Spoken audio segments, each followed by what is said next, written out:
Alrighty, so the first set of hands that I want to look at are situations where you're playing your hand as a bluff catcher.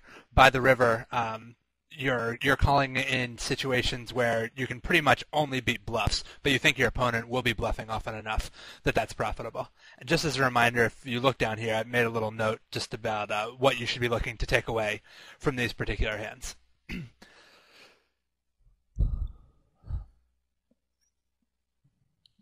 Pick up the speed here.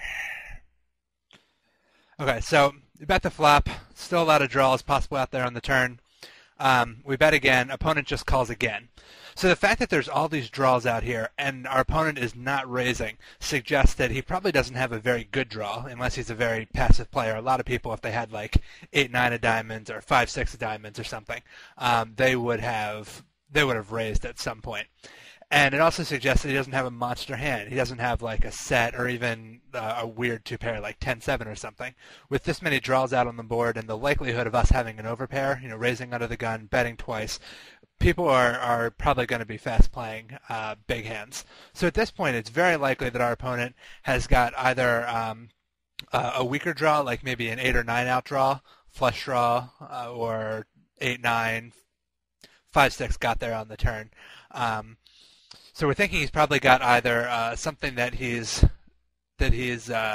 drawing at, or he's got some sort of marginal hand that he's trying to show down cheaply. So when we get to the river, and that 6, I mean, it looks like a scary card because it puts a 1 card straight on the board, but really there aren't a lot of hands in his range. I mean, if he had 5-6, he already had the straight.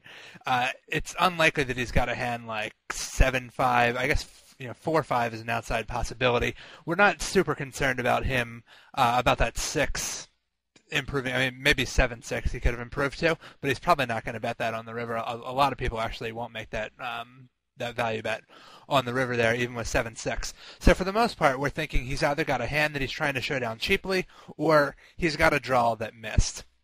And then the question is, are we going to try to value bet this again? And there are a couple reasons I don't think you should. The most important of which being that you've already bet your hand twice. So you've raised under the gun, you've bet twice at the flop. It's really hard to imagine that you have a hand much worse than a pair of jacks. I mean, it's possible that you've got a busted draw of your own and are trying to like triple barrel bluff your way through here, but if you're betting again here, you're really relying on your opponent making a pretty heroic call. Because there are so many busted draws in your opponent's range,